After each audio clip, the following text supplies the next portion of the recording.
Hello दोस्तों, नए video में आप सभी का फिर से स्वागत है। और जैसा कि आप लोग जानते होंगे कि हम लोग क्या कर रहे हैं, टोटल 10,000 MCQ की प्रैक्टिस कर रहे हैं। इसके लिए अपने यूपीएससी प्रीलिम्स जो हमारा 2026 में होने वाला है, इसके लिए हम लोग क्या कर रहे हैं, टोटल 10,000 MCQ की प्रैक्टिस कर रहे हैं। तो आप लोग जानते होंगे कि हम लोगों ने कल क्या किया था, जो साइंस एंड टेक्नोलॉजी था उसके क्वेश्चन की प्रैक्टिस किया था। तो और 25 क्वेश्चन की हम लोग क्या कर रहे हैं, डेली प्रैक्टिस कर रहे हैं। तो आज भी हम लोग क्या करने वाले हैं, टोटल 25 क्वेश्चन की प्रैक्टिस करने वाले हैं। तो इसके लिए आप लोग क्या कीजिएगा, वीडियो को लास्ट तक देखिएगा। साथ ही साथ क्या, वीडियो को लाइक और चैनल को सब्सक्राइब भी कर लीजिएगा। तो चलिए आगे शुरू करते हैं आज के क्वेश्चन को। और आप लोग जानते होंगे कि कल हम लोगों ने क्या, जिस सारे के सारे क्वेश्चन की प्रैक्टिस की थी, टोटल 25 क्वेश्चन की। और आज हम लोग क्या करने वाले हैं, आगे के क्वेश्चन की प्रैक्टिस करने वाले हैं। तो चलिए शुरू करते हैं आज के टॉपिक को। और आज का क्वेश्चन कौन सा है, पहला अगला क्वेश्चन है, पहला क्वेश्चन हमारा है कौन सा। और ये क्वेश्चन हमारे क्या है, निम्नलिखित कथनों पर विचार करना है। पक्षी, उड़ते हुए धूल, वर्षा, बहती हुई हवा, उपयुक्त में से कौन सा जो है पादप रोग फैलाता है, यानी कि पादप यानी कि जो पौधे होते हैं उनमें कौन कौन सा रोग फैला सकते हैं। तो इसमें अगर आप थोड़ा सा भी अनुमान लगाएं और थोड़ा सा भी अपना मतलब कि कॉमन सेंस का यूज़ करें, तो आप जानते होंगे कि पादप में रोग कौन कौन फैला सकता है। सारी की सारी जो चीज़ें बताई गई हैं, हर एक के द्वारा क्या है, पादप में रोग फैल सकता है। इसका मतलब हमारा राइट आंसर क्या होगा, हमारा डी होगा। यानी कि जो पक्षी हो, चाहे धूल हुई या फिर हवा हुई या फिर बहता हुआ पानी हो, कुछ भी हो, मतलब कि वो क्या कर सकता है, पादप यानी कि जो पौधे पौधे होते हैं उसमें क्या कर सकता है, मतलब कि क्या बोला था मैंने, कि रोग फैला सकता है। चलिए अगले क्वेश्चन को हम लोग सॉल्व कर लेते हैं। और अगला क्वेश्चन हमारा क्या है, निम्नलिखित कथनों पर विचार करना है। और ताप अपघटन, प्लाज्मा गैसीकरण शब्द का उपयोग किसके संदर्भ में होता है। तो आप लोग जानते होंगे, अगर आपने थोड़ा सा भी अनुमान किया, प्लाज्मा गैसीकरण नहीं कि प्लाज्मा गैसिफिकेशन या फिर ताप अपघटन, तो आपको अपघटन से ही अनुमान लग रहा होगा कि किसी भी चीज़ का अपघटन से संबंधित है। रेयर अर्थ एलिमेंट के निष्कर्षण से तो हो ही नहीं सकता, क्योंकि अपघटन की बात हो रहा है। प्राकृतिक गैस का निष्कर्षण यहाँ पे भी गलत हो गया। हाइड्रोजन ईंधन आधारित ऑटोमोबाइल, तो ये भी हमारा गलत हो गया। तो ताप अपघटन और प्लाज्मा गैसीकरण किसके संदर्भ में है, अवशिष्ट से ऊर्जा उत्पादन के संदर्भ में है। प्लाज्मा गैसीकरण में क्या होता है, जो अपशिष्ट होता है उसको बहुत ही अधिक तापमान पर अपघटित किया जाता है, इसे हम कहते हैं प्लाज्मा अपघटन, प्लाज्मा गैसिफिकेशन।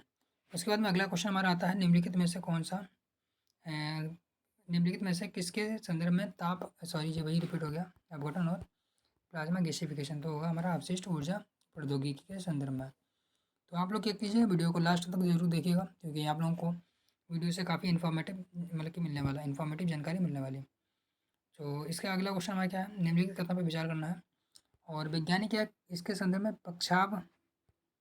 पक्षाव मेघ विरल तकनीक, यानी जो पक्षाव मेघ विरल टेक्नोलॉजी है, तथा समताप मंडल में सल्फेट वायु विलय अंतक्षेप के उपयोग का सुझाव देते हैं। यानी कि हमारे जो पक्षाव मेघ है उनको हटाने के लिए, और जो हमारा समताप मंडल है उसमें सल्फेट के वायु को बढ़ाने के लिए सल्फेट वायु विलय अंतक्षेप का उपयोग किसके संदर्भ में सुझाव दिया जाता है।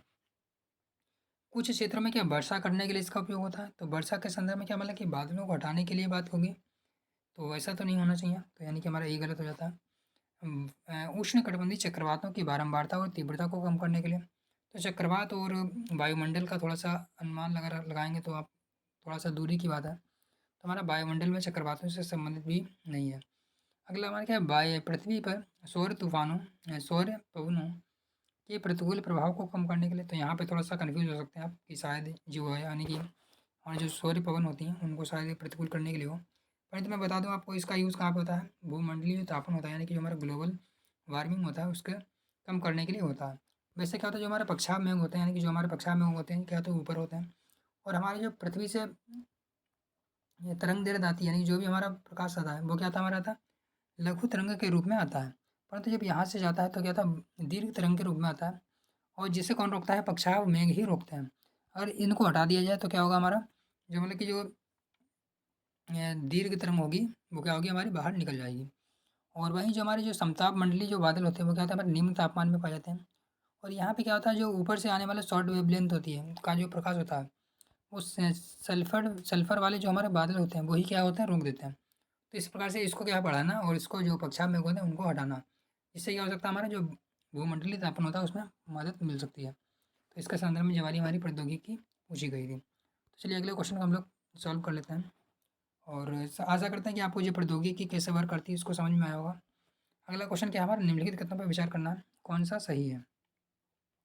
भारतीय पेटेंट अधिनियम के अनुसार किसी बीज को बोने की जैव प्रक्रिया भारत में पेटेंट कराई जा सकती है। और अगला, भारत में कोई भी बौद्धिक संपदा अपीली बोर्ड नहीं है। तो आप जानते होंगे कि ऐसा नहीं है, बिल्कुल हमारे भारत में क्या बौद्धिक संपदा अपीली बोर्ड है। उसके बाद में बोला है पादप किस्म भारत में पेटेंट कराए जाने के पात्र नहीं।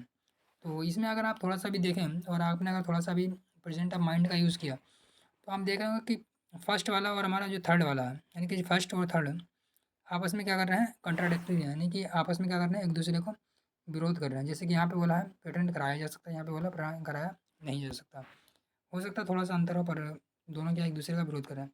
इसका मतलब इनमें से कोई एक ही कथन हमारा क्या हो सकता है, सही हो सकता है, बाकी दोनों हमारे तो सही नहीं हो सकते। उसके बाद बोला भारत में कोई भी पेटेंट कराने के लिए कोई भी बौद्धिक संपदा अपीली बोर्ड नहीं है।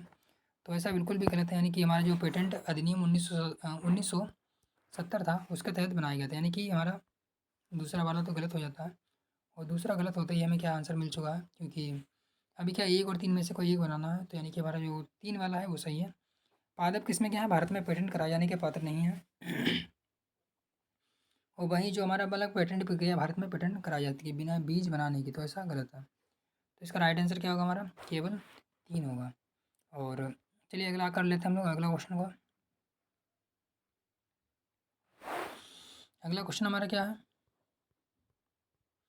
अगला क्वेश्चन हमारा मनोरंजन के लिए डिजिटल प्रौद्योगिकी, यानी कि जो हमारे मनोरंजन होता है उसमें क्या मतलब कि मनोरंजन के लिए जो डिजिटल प्रौद्योगिकी है उसके संदर्भ में आपको बताना है। एक होता है हमारा वर्चुअल रियलिटी, वर्चुअल रियलिटी, एक होता है हमारा एगुमेंटेड रियलिटी। इसी के संदर्भ में क्वेश्चन पूछा गया और आगे आने वाले टाइम में भी इसके संदर्भ में क्वेश्चन पूछा जा सकता है। तो जो वर्चुअल क्या है, आगुमेंटेड यानी कि संवर्धित वास्तविकता, यानी कि ऐसी वास्तविकता जिसको क्या है बढ़ाया गया या फिर ये जिसको संवर्धन किया गया। तो आगुमेंटेड रियलिटी में एक छद्म वातावरण सृजित किया जाता है और भौतिक संसार पूरी तरह से बहिष्कृत हो जाता है। वास्तविक आभासी वास्तविकता यानी कि वर्चुअल रियलिटी में कंप्यूटर द्वारा सृजित प्रतिमाएं वास्तविक जीवन की वस्तुओं या परिवेश पर प्रक्षेपित हो जाती हैं। तो यहाँ पे मैं अगर आपको बताना चाहूँ तो इसमें क्या है, दोनों को आपस में बदल दिया गया है, यानी कि ए का बी में दूसरे का पहले में कर दिया गया। वास्तविक संवर्धित क्या वास्तविक संवर्धित वास्तविकता यानी कि ऑगमेंटेड जो रियलिटी है वो क्या होता है, पूरी तरीके से बहिष्कृत नहीं हो पाता है, मतलब कि जो हमारी वास्तविकता होती है उसको ही क्या किया जाता है, संवर्धन किया जाता है। तो इसका मतलब हमारा एक गलत हो जाता है और दो भी हमारा गलत हो जाता है। और एक और दो गलत होते ही हम कहाँ पे पहुँचे अभी, यानी कि तीन और चार में से तीन और चार या फिर तीन तीन या चार या फिर केवल चार होगा। जो हमारी आर्गुमेंटेड रियलिटी है व्यक्तियों को संसार में विद्यमान रहने देती है। अभी देख रहे हो यहाँ पे बिल्कुल सही बात बोल दी, जो कि हमारी ए वाले में गलत थी। और स्मार्टफोन या फिर जो हमारा पीसी होता है कि कैमरे का उपयोग करके अनुभव को उन्नत करता है, तो बिल्कुल सही बात है। और जो वर्चुअल रियलिटी होती है वो संसार से पृथक कर देती है। अभी देख रहे होंगे दोनों चारों विकल्प मतलब कि चार विकल्प बनाए गए हैं, चारों में दो ही बात बताई गई है। इसमें उल्टा कर दिया था, इसमें सीधा करके पूछ लिया गया। तो वर्चुअल रियलिटी संसार से पृथक कर देता है और व्यक्ति को एक अलग अनुभव यानी कि अलग धरातल पर ले जाकर उसे पूर्णतः निम्नता का अनुभव कराता है, यानी कि पूर्णतः डिफरेंट का अनुभव कराता है। तो यानी कि इसका राइट आंसर क्या होगा हमारा, तीन और चार बिल्कुल सही है। तो चलिए अगला क्वेश्चन हमारा क्या है, विज्ञान में हुए अभिनव विकास के संदर्भ में आपको निम्नलिखित कथनों पर कौन सा कथन सही नहीं है, बस इसको ध्यान रखना कि सही नहीं है। इसमें क्या बोला है कि पहला विकल्प बनाया गया, विभिन्न जातियों की कोशिकाओं से लिए गए डीएनए के खंडों को जोड़ करके प्रक्रियात्मक गुणसूत्र रचे जा सकते हैं, यानी कि विभिन्न विभिन्न जो प्रजातियां हैं उससे अगर डीएनए को हम ले लें और उससे हमारी क्या मतलब कि जोड़ करके एक प्रक्रियात्मक डीएनए का बनाया जा सकता है, ऐसा पूछा गया। और अगला क्वेश्चन हमारा क्या है, प्रयोगशाला में कृत्रिम प्रक्रियात्मक डीएनए कैसे रचे जा सकते हैं, क्या हमारा प्रयोगशाला उसमें कृत्रिम डीएनए बनाया जा सकता है। और अगला है, किसी जंतु कोशिका से निकाले गए डीएनए को किसी हिस्से को जीवित कोशिका से बाहर प्रयोगशाला में प्रकृतिकृत यानी कि प्रतिकृत यानी कि जो कॉपी की जा सकती है। पादप या जंतु से निकाली गई कोशिका को प्रयोगशाला में पोट्री डिश में कोशिका क्या लिखा, कोशिका विभाजन कराया जा सकता है। तो आपको यहाँ पे थोड़ा सा अगर जेनेटिक इंजीनियरिंग के बारे में थोड़ा सा अनुभव है तभी आप इसका आंसर निकाल पाएंगे। तो मैं आपको बता देता हूँ इसका राइट आंसर क्या होगा हमारा, यानी कि ए वाला हमारा गलत है। इसमें गलत ही पूछा गया था। तो विभिन्न जातियों यानी कि अलग अलग डिफरेंट स्पीसीज से आप डीएनए को तोड़ करके कोई एक ऐसा डीएनए अभी बनाने की प्रौद्योगिकी नहीं है कि विभिन्न विभिन्न जो प्रजाति है वहाँ से डीएनए जोड़ जोड़ करके एक ऐसा डीएनए बना दें कि वो प्रक्रियात्मक गुणसूत्र रह सके। बाकी सारे के सारे विकल्प जो हमारे सही हैं कि प्रयोगशाला में कृत्रिम डीएनए से इससे रचे जा सकते हैं, सही मतलब कि अलग कोशिका से निकाल करके उसको पोल्ट्री डिश में भी विभाजित किया जा सकता है। अगला क्वेश्चन हमारे क्या है, डिजिटल हस्ताक्षर यानी कि जो डिजिटल सिग्नेचर होता है उसके संदर्भ में पूछा गया है। यह एक ऐसी इलेक्ट्रॉनिक अभिलेख है जो इसे जारी करने वाले प्रमाणन प्राधिकारी की पहचान कराता है। तो आप लोगों को पता होगा डिजिटल हस्ताक्षर जिस तरीके से आप लोग मालूम पीडीएफ वगैरह देखे होगी, तो उसमें भी बहुत सारे पीडीएफ में मतलब कि डिजिटल हस्ताक्षर यानी कि जिसे कहते हैं कि डिजिटल सिग्नेचर होता है। तो वो किस लिए होता है, कोई मतलब कि जो अधिकारी है उसके प्रमाणन के लिए नहीं होता, प्राधिकार मतलब कि जिसने जारी किया उसके पहचान के लिए नहीं होता। इसका मतलब हमारा एक गलत हो जाता है। इंटरनेट पर सूचना या सर्वर तक पहुंच के लिए किसी व्यक्ति की पहचान का प्रमाणन के रूप में, यानी कि अगर डिजिटल एक्सेस के लिए इसका यूज़ होता है क्या। तो और अगला बोला है इलेक्ट्रॉनिक दस्तावेज पर हस्ताक्षर करने के लिए ये एक इलेक्ट्रॉनिक पद्धति और सुनिश्चित करता है कि मूल अंश अपरिवर्तित है। तो इसका राइट आंसर क्या होगा हमारा, तीसरा सही है, यानी कि 3 केवल सही है, 2 भी हमारा गलत हो जाता है। तो डिजिटल सिग्नेचर आप जानिए समझ ही गए होंगे अगर आपने पीडीएफ देखी होगी। तो पीडीएफ में भी मतलब कि डिजिटल सिग्नेचर इसीलिए होता है कि वो ये मतलब कि बताता है कि जो जो डिजिटल जो हमारा जो क्या कहते हैं कि दस्तावेज है वो क्या है, हमारा जो मेन सोर्स था वहाँ से ही बन के आया है, कोई भी इसमें बीच में बदलाव नहीं हुआ है, यानी कि मूल अंश जो है अपरिवर्तित है। ना कि किसी व्यक्ति के मतलब कि सिग्नेचर से संबंधित है, ना ही क्या हमारे डिजिटल एक्सेस से संबंधित है। तो इसका आंसर राइट क्या होगा हमारा, केवल 3 विकल्प सही है। अगला क्वेश्चन क्या है हमारा, देख रहे होंगे मैंने जैसे कि आपको पहले कल बताया था कि ब्लैक होल के बारे में क्वेश्चन पूछ सकते हैं, तो देख रहे होंगे आगे फिर से पूछ लिया। ब्लैक होल के विलय के प्रक्षेपण किया जाता है, क्या बोला, हाल ही में वैज्ञानिकों ने पृथ्वी से अरबों प्रकाश दूरी पर विशालकाय ब्लैक होलों के विलय का प्रेक्षण किया। प्रेक्षण का मतलब कि उसका ऑब्जर्वेशन किया। इसी प्रेक्षण से क्या महत्व निकला है, ये पूछा। हिग्स बोसोनों का अभिज्ञान हुआ, गुरुत्वाकर्षण तरंगों का अभिज्ञान हुआ, ब्लैक वार्म से हुए अंतर मंदाकिनी अंतरिक्ष यात्रा की संभव हो पाना की पुष्टि हुई है। इससे वैज्ञानिकों की इसने क्या वैज्ञानिकों को विलक्षणता यानी कि सिंगुलरिटी को समझाना शुक्र बनाया। तो मैंने कल सिंगुलरिटी के बारे में भी बात की थी। तो इसका राइट आंसर क्या होगा हमारा, जो ब्लैक होल का परीक्षण किया उससे क्या हमारा जो गुरुत्वाकर्षण तरंगें हैं इसका विज्ञान प्राप्त हुआ, और इसके बारे में भी मैंने क्या है कल बात की थी। चलिए अगले क्वेश्चन को हम लोग सॉल्व कर लेते हैं। अगला क्या हमारा, आरएनए इंटरफेरेंस। आरएनए इंटरफेरेंस का हम जिसे कहते हैं आरएनए आई प्रौद्योगिकी ने पिछले कुछ वर्षों में लोकप्रियता हासिल की है। आरएनए आई का मतलब क्या है, आरएनए इंटरफेरेंस का मतलब है किसी के आरएनए में इंटरफेयर करना। यह जीन अनावृत्तीकरण यानी कि जीन साइलेंसिंग रोगोपचारों के विकास में प्रयुक्त होता है। तो बिल्कुल सही बात है, यानी कि जो हमारे जो क्या होता है जीन के यानी कि रोगोपचार को साइलेंसिंग, यानी कि इसका मतलब क्या था, अनावृत्तीकरण, यानी कि इसका मतलब होता है कि हमारा कोई जीन है उसमें क्या करते हैं, उसके कोई भी ऐसा जेनेटिक जो जीन है अगर कोई भी गुण के लिए जिम्मेदार है तो उसको मतलब कि साइलेंट करने, इसको मतलब कि कम करने के लिए उसका उपयोग किया जा सकता है। अगला हमारा क्या है,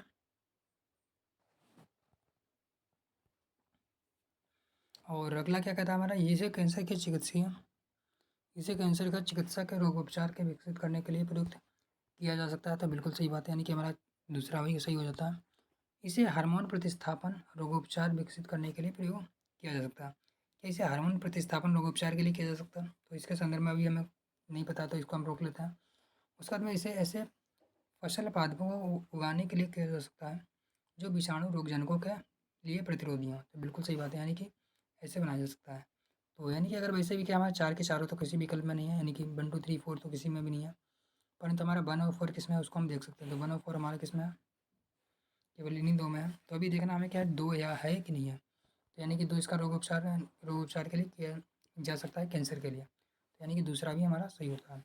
तो इसी प्रकार से हमारा राइट आंसर क्या हो जाएगा 1, 2 एंड 4। 3 हमारा गलत है। इसे हार्मोन प्रतिस्थापन रोग उपचार के लिए विकसित नहीं किया जा सकता। तो चलिए अगले क्वेश्चन को हम लोग सॉल्व कर लेते हैं फटाफट से आगे का। निम्नलिखित में से कौन सा भारत में सूक्ष्म जैविक रोगजनकों में बहु औषधि प्रतिरोध यानी कि एंटी माइक्रोबियल रेजिस्टेंस बोल रहा है? क्या मल्टी क्या बोलते हैं कि AMR एंटी माइक्रोबियल रेजिस्टेंस के बारे में बोला है। बहु औषधि प्रतिरोध होने का कारण क्या हो सकता है? तो इसमें क्वेश्चन क्या है, कुछ व्यक्तियों में आनुवंशिक पूर्वावृत्ति जेनेटिकल प्री डिस्पोजिशन का होना। तो आप जानते हैं कि जो एंटी माइक्रोबियल रेजिस्टेंस होता है वो जेनेटिकली मतलब कि कोई बीमारी है अगर उसको पहले से ही है तो उसके संदर्भ में इसका कोई डायरेक्ट कनेक्शन नहीं है। तो यानी कि हमारा ए गलत हो जाता है, एक गलत हो जाता है। रोग के उपचार के लिए प्रतिजैविक यानी एंटीबायोटिक्स का यूज़ करते हैं तो बिल्कुल सही बात है। अगर गलत तरीके से आप एंटीबायोटिक्स का यूज़ करते हैं तो एंटी माइक्रोबियल होने के चांस होते हैं। पशुधन फार्मिंग में प्रतिस्थापकों का इस्तेमाल में बिल्कुल सही बात, इसमें भी हो सकता है।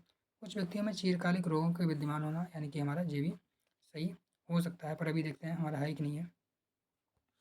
जैसे कि मैंने बताया एक तो हमारा बिल्कुल गलत है, एक गलत होने से हमारा राइट आंसर क्या हो जाता है? एक गलत होने से हमारे पास में कि 2, 3 या फिर 4 होगा या नहीं। कुछ व्यक्तियों में चिरकालिक रोग की बहुलता होना, वैसे तो हमारा 4 भी हो सकता है पर यूपीएससी ने शायद इसका राइट आंसर माना था 1 एंड 2 2 एंड 3। तो यूपीएससी ने इसका राइट आंसर क्या माना था, एक मिनट में चेक कर लेता हूँ।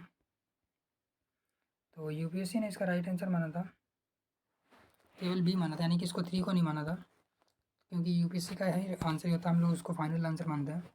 तो यूपीएससी ने इसको फाइनल आंसर माना था 2 एंड 3। कुछ व्यक्तियों में चिरकालिक रोगों की बहुलता होना, तो इसको एंटी माइक्रोबियल रेजिस्टेंस के लिए नहीं माना जाता। तो आप लोग एक बार फिर से क्वेश्चन को देख लीजिए और चलिए अगले क्वेश्चन को हम लोग सॉल्व कर लेते हैं। अगला क्वेश्चन हमारा है केस 9 के संदर्भ में, यानी कि केस 9 प्रौद्योगिकी, इसके बारे में हम लोगों ने ऑलरेडी मतलब की चर्चा की थी कल। क्या है, लक्षित साधित जीन संपादित यानी कि टारगेटेड जीन एडिटिंग में प्रयुक्त होने वाली आणविक कैंची, और मैंने बताया भी था कि इसे आणविक कैंची कहते हैं। तो यानी कि एक ही हमारा पहला ही आंसर सही हो जाता है। रोगियों में रोगजनकों के ठीक ठीक पहचान करने में प्रयुक्त होने वाला जीव संवेदक नहीं है, ना ही जीन पादपों की पीड़क प्रतिरोधी बनाता है। आनुवांशिक रूपांतरण फसलों के संश्लेषित कीटनाशक भी नहीं है। अगला है हमारा उपयुक्त में से कौन सा कथन ठीक नहीं है? यकृत सोत यानी कि हाइपोटेटिक्स भी विषाणु काफ़ी कुछ HIV की तरह ही संचारित होता है। तो बिल्कुल सही बात है ये हमारा। हाइपोटेटिक्स सी का टीका है जबकि बी का कोई टीका नहीं। तो यहाँ पे उल्टा बोल दिया गया है, यानी कि बी का तो है पर सी का नहीं है, तो यानी कि हमारा बी वाला गलत हो जाता है। तो इस प्रकार से हमारा राइट आंसर क्या होगा, बी ही हो जाएगा। बाकी आगे भी पढ़ लेते हैं हम लोग। सार्वभौमिक रूप से हाइपोटेटिक्स बी और सी विषाणुओं के द्वारा संक्रमित व्यक्तियों की संख्या HIV से संक्रमित व्यक्तियों या लोगों की संख्या से कई गुना है। तो आप जानते होंगे कि जो HIV से संक्रमित व्यक्ति हैं उनकी संख्या कम ही होगी, बल्कि हाइपोटेटिक्स बी और सी से संक्रमित ज़्यादा होंगे। और ये भी आपको पता होगा हाइपोटेटिक्स होता है हमारा मतलब कि जो होता है वायरस से होता है। अगला क्या है, यकृत बी और सी विषाणुओं से संक्रमित कुछ व्यक्तियों में अनेक वर्षों तक इसे लक्षण नहीं दिखाई देते, यानी कि काफ़ी समय तक इसके लक्षण क्या होते हैं, वो दिखाई नहीं देते हैं। तो हमारा ये वाला भी सही हो जाता है। अगला हमारा है प्रो न्यूक्लियर ट्रांसफ़र प्रौद्योगिकी। ये हमारा किससे संबंधित है, ये भी हमारा जेनेटिक इंजीनियरिंग से संबंधित है। और यूपीएससी में जो साइंस एंड टेक्नोलॉजी इसमें मुख्य रूप से किससे किससे आता है, स्पेस टेक्नोलॉजी, जेनेटिक इंजीनियरिंग वाला यानी कि बायोटेक्नोलॉजी, और इसके बाद में डिफेंस टेक्नोलॉजी, इन्हीं से आता है ज़्यादातर क्वेश्चन आता है। तो इन्हीं सारी की सारी प्रौद्योगिकियों से आता है। मानव प्रजनन तकनीक में अभिनव प्रकृति के संदर्भ में प्रान्यूक्लियर प्राकेंद्रक स्थानांतरण प्रौद्योगिकी इसके संदर्भ में, तो इसे इन विट्रो अंडनिषेचन के लिए दाता शुक्राणु का उपयोग करते हैं। शुक्राणु उत्पन्न करने के लिए कोशिका का आनुवांशिक रूपांतरण है क्या, स्टेम सेल कोशिकाओं का क्रियात्मक भ्रूण में विकास है, या फिर संतान में सूत्रकणिका वाले रोगों का निदान। तो आपने अगर 3 पेरेंट्स बेबी पढ़ा होगा तो आप जानते होंगे इसका राइट आंसर क्या होगा हमारा, डी हो जाएगा। इसमें क्या होता है, अगर मैं आपको छोटा सा ओवरव्यू देना चाहूँ तो ऐसा होता है कि मान लिया कोई भी मादा है, उसका जो मतलब कि अंडाणु हो उसमें आप जानते होंगे जो केंद्रक होता है, उसका जो बाह्य कोशिका होती है उसमें क्या होता है मतलब कि जो DNA होता है उसमें DNA में कुछ डिफेक्ट हो जाता है। अगर डीएनए में कुछ डिफेक्ट है तो अगर बच्चा जो पैदा होगा वो क्या होगा, उसमें भी काफ़ी मतलब कि अनुवांशिक बीमारियाँ या फिर कोई मतलब कि प्रतिरोधक क्षमता से संबंधित बीमारी होती है। तो उस जो मतलब कि डिफेक्टिव डीएनए है उसको हटाने के लिए क्या करते हैं वैज्ञानिक लोग, कोई नए अणु होता है मतलब कि नया जो हमारा मतलब कि कोशिका होती है उसके जो खोल वाला यानी कि जो केवल खोल है इसका यूज़ कर लेते हैं, और इसका जो हमारा जो बीच वाला जो हमारा क्या कहते हैं कि जो नाभिक है इसको इसमें ट्रांसफ़र कर देते हैं। तो इसमें क्या होता है मतलब कि जैसे कि एक जो महिला है इसके सभी के सभी मतलब कि जो अंडाणु होगा उसमें डिफेक्ट होगा, तो किसी दूसरी महिला को मतलब दूसरी महिला होगी उसकी हम कोशिका वाली जो मतलब की होगी जो अंडाणु होगा उसका हम केवल ये वाली सेल ले लेंगे, और जो हमारी मेन महिला है उसका हम क्या कर ले लेंगे, उसका हम ले लेंगे जो हमारा है नाभिक उसको ले लेंगे। इसका मतलब यहाँ पे दो महिलाएं हो गई, एक का हमने क्या ले लिया केवल सेल, जो हमारी मेन महिला थी जिसका मतलब कि बीमारी थी उसका हमने केवल ले लिया नाभिक, तो यहाँ पे हमारी दो महिलाएं हो गई। और एक हमारा आता है जो पुरुष होगा उसका हम क्या करेंगे, जो स्पर्म होता है उसको हम इससे मिलाएंगे। जब इससे मिलाएंगे तो इसका मतलब इसमें क्या हो गया, दो महिलाएं और एक पुरुष, इसे हम क्या करते हैं थ्री पेरेंट्स बेबी कहता है। तो आपको समझ में आ गया होगा थ्री पेरेंट्स बेबी क्या होता है। तो इसमें इसी के बारे में बात हुई थी। अगला हमारा क्या है, इसमें ये मतलब कि एक होता है मतलब कि कहता है कि जिसको टेस्ट ट्यूब बेबी, तो टेस्ट ट्यूब बेबी का ही मतलब कि ये एक नया चरण है, उसे कहते हैं हम थ्री पेरेंट्स बेबी। अगला हमारा है विजुअल लाइट कम्युनिकेशन यानी कि दृश्य प्रकाश संचार प्रौद्योगिकी के संदर्भ में आपको निम्नलिखित कथनों पर विचार करना है। ये क्या होती हैं, 375 से 780 नैनोमीटर वाली विद्युत चुम्बकीय स्पेक्ट्रम तरंग दैर्ध्य वाले उपयोग करती हैं, तो बिल्कुल सही है। यानी कि 700 से 300 से 700 के बीच वाली नैनोमीटर वाला होता है, वो क्या होता है विजुअल लाइट कम्युनिकेशन होता है। ये दीर्घ परासी प्रकाश बेतार संचार के रूप में उपयोग में लाई जा सकती हैं। तो यानी कि दीर्घ परासी प्रकाश बेतार संचार के रूप में इसका उपयोग नहीं हो सकता। यह ब्लूटूथ की तुलना में डेटा विशाल मात्रा में स्थानांतरित कर सकती हैं, तो यानी कि मतलब तीसरा वाला सही हो जाता है। और BL यानी विजुअल लाइट कम्युनिकेशन में विद्युत चुम्बकीय व्यतिकरण नहीं होता। तो हमारा चौथा भी बिल्कुल सही है। वैसे तो इस क्वेश्चन को सॉल्व करना थोड़ा सा टफ हो सकता है क्योंकि इतना डिटेल में किसी को नहीं पता होता। बस आप इसको क्या कीजिए मतलब कि पढ़ने के बाद में आपको जो भी सही लगता हो उसको बस टिक करते रहिए, बाद में फाइनली मैच कर लीजिए। तो इसका राइट आंसर क्या होगा, हमारा सी हो जाएगा यानी कि 1, 3 एंड 4। चलिए अगला क्वेश्चन को हम लोग सॉल्व कर लेते हैं। और अगला क्वेश्चन हमारा क्या है, आर्टिफिशियल इंटेलिजेंस से संबंधित है। देख लेंगे यूपी से उस समय पूछा था और आज पूछा है, तो यानी कि आज तो इसका आंसर अलग हो जाएगा। इसमें क्या पूछा है, आर्टिफिशियल इंटेलिजेंस के आर्टिफिशियली इंटेलिजेंस निम्नलिखित में से किस कार्य के प्रभावी रूप से कर सकती है, यानी कि एआई क्या कर सकती है। तो वर्तमान में तो एआई बहुत कुछ कर रही है, पर उस समय क्या पूछा था उसी हिसाब से देख लेते हैं हम लोग। औद्योगिक इकाइयों में विद्युत की खपत को कम करने के लिए क्या कर सकते हैं इसका यूज़।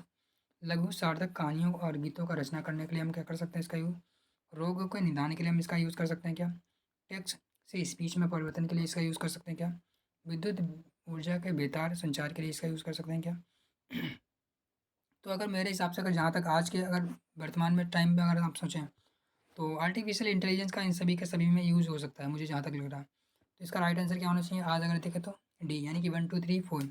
पर उस समय जब यूपीएससी ने ऑफिशियल आंसर की दी थी तो उस समय इसका राइट आंसर क्या था, 1, 3 एंड 4। उनका मानना था कि शायद दूसरा वाला यानी कि लघु कहानियाँ तो सृजित हो जाएंगी पर सार्थक होंगी या नहीं होंगी, इसमें संदर्भ में कुछ उन्हें मतलब कि डाउट था। और पाँचवा यानी कि विद्युत का बेतार संचार, यानी कि ये तो अभी भी नहीं हो सकता, तो यानी कि पाँचवा हमारा वैसे भी गलत हो जाता है।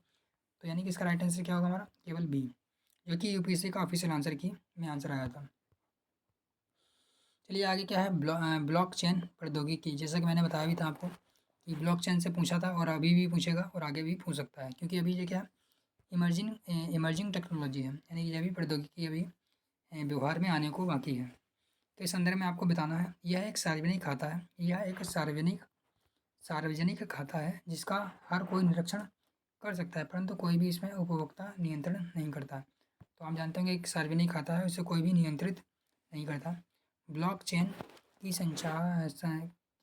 संरचना और अभिकल्पना ऐसी होती है, इसका सूचना डेटा केवल क्रिप्टो करेंसी के विषय में ही है। तो आपको पता होगा कि ब्लॉकचेन केवल क्रिप्टो करेंसी नहीं है, इसका यूज़ बहुत सारे चीज़ों में होता है, चाहे मतलब कि हमारा प्रशासन में हो चाहे सूचना में हो, और भी मतलब कि बहुत सारी चीज़ें हैं वहाँ पे ब्लॉकचेन का यूज़ किया जा सकता है। तो दो हमारा गलत हो जाता है, इस प्रकार से हमारा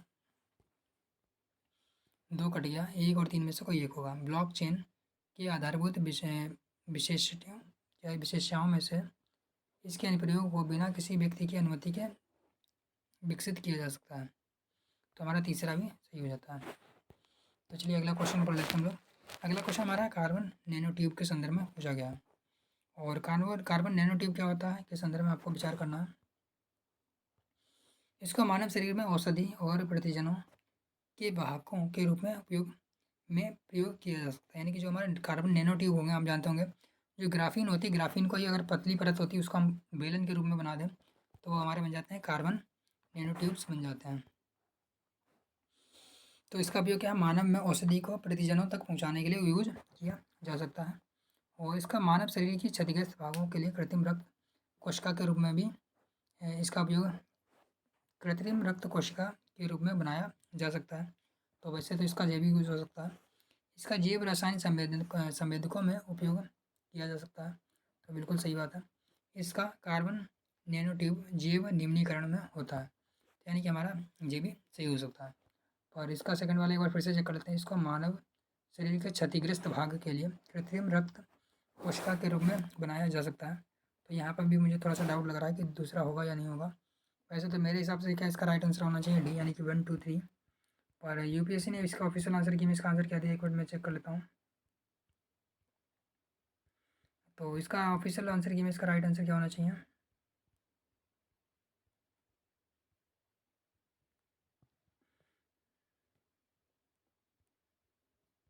बस 1 मिनट दीजिए मुझे, बस 1 मिनट मैं अभी चेक कर लेता हूँ। तो इसका आंसर तो वही दिखा रहा है कि 1 3 एंड 4। तो इसको आप लोग फिर से चेक कर लीजिएगा। चलिए आगे देख लेते हैं हम लोग। वैसे तो इसका राइट आंसर क्या है, जो मैंने टिक लगाया है वही होना चाहिए।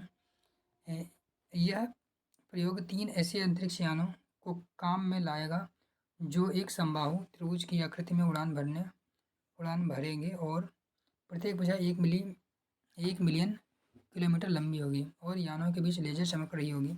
ये किसके बारे में बात की जा रही है, यानी कि एक क्या है, एक प्रयोग है जिसमें क्या 3 अंतरिक्ष यान उड़ेंगे और तीनों अंतरिक्ष यानों की जो समबाहु त्रिभुज बनाएंगे और हर एक भुजा की कितनी होगी, 1 मिलियन किलोमीटर लंबी होगी, यानी कि 10 लाख किलोमीटर लंबी होगी। तो ये किसके बारे में है, इवोल्ड लिसा के बारे में, जो कि हम लोगों ने इससे पहले इसके बारे में थोड़ी सी बात की थी।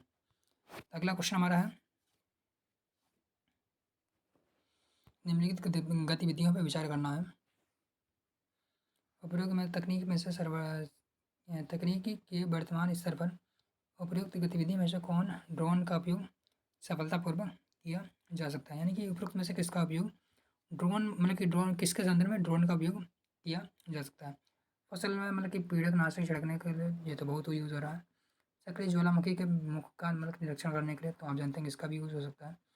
डीएनए विश्लेषण के लिए उत्प्रेक्षण करती हुई ब्लेड के श्वसन नमूने एकत्रित करने के लिए तो यानी कि इसका भी हो सकता है।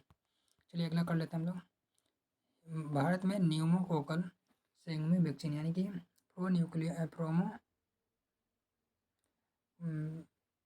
क्या लिखा है, न्यूमोकोकल सेंगमी वैक्सीन के उपयोग का क्या महत्व है। ये वैक्सीन निमोनिया और साथ ही तनिकशोल, यानी कि जो हमारा पीलिया जिसे कहते हैं हम, आगे क्या है, सेप्टिस के विरुद्ध प्रभावी है। तो बिल्कुल सही बात है। इन प्रतिजीविकों पर निर्भरता कम की जा सकती है और औषधि प्रतिरोधी जीवाणुओं के विरुद्ध प्रभावी नहीं है। मतलब क्या है, उन प्रतिजैविकों पर निर्भरता कम की जा सकती है, यानी कि अगर जो वैक्सीन हो जाती है तो उन पर निर्भरता कम की जा सकती है और जो क्या है, औषधि प्रतिरोधी जीवाणु के विरुद्ध प्रभावी नहीं है, यानी कि जो हमारे एंटी माइक्रोबियल रेजिस्टेंस के विरुद्ध में काम नहीं करती प्रौद्योगिकी, उसके संदर्भ में क्या हो सकता है, हमारा निर्भरता कम होगी। तो हमारा दूसरा भी सही हो जाता है। इन वैक्सीन के कई गौण प्रभाव नहीं, यानी कि इस वैक्सीन है इसका कोई भी साइड इफेक्ट नहीं है और ना ही ये वैक्सीन कोई एलर्जी मतलब कि रिएक्टेंस है। तो आप थोड़ा सा भी अगर अनुमान लगाएं तो यानी कि तीसरा तो हमारा गलत हो ही गया है। 3 काटते ही हमारा 1 2 का आंसर आ जाता है इसका। चलिए अगला क्वेश्चन हम लोग सॉल्व कर लेते हैं। भारत में पब्लिक की इंफ्रास्ट्रक्चर का पद किसके संदर्भ में है, जो कि मतलब कि उसमें टाइम था काफ़ी चर्चा में। तो पब्लिक की इंफ्रास्ट्रक्चर क्या है, डिजिटल सुरक्षा आधारभूत संरचना से संबंधित इसका टर्म का यूज हुआ था। खाद्य सुरक्षा आधारभूत संरचना से नहीं है, ना ही स्वास्थ्य, ना ही दूरसंचार से। चलिए अगले क्वेश्चन को हम लोग सॉल्व कर लेते हैं, और ये हमारा क्या है, लास्ट का सेकंड क्वेश्चन है। उसके बाद में एक क्वेश्चन और सॉल्व करेंगे। निम्नलिखित कथनों में से कौन सा पादप और प्राणी कोशिकाओं के बीच का सामान्य अंतर के बारे में सही है, यानी कि पादप कोशिका और प्राणी कोशिका के बारे में पूछा गया। तो दोनों के बारे में, यानी कि बायोलॉजी से संबंधित ये क्वेश्चन हमारा है।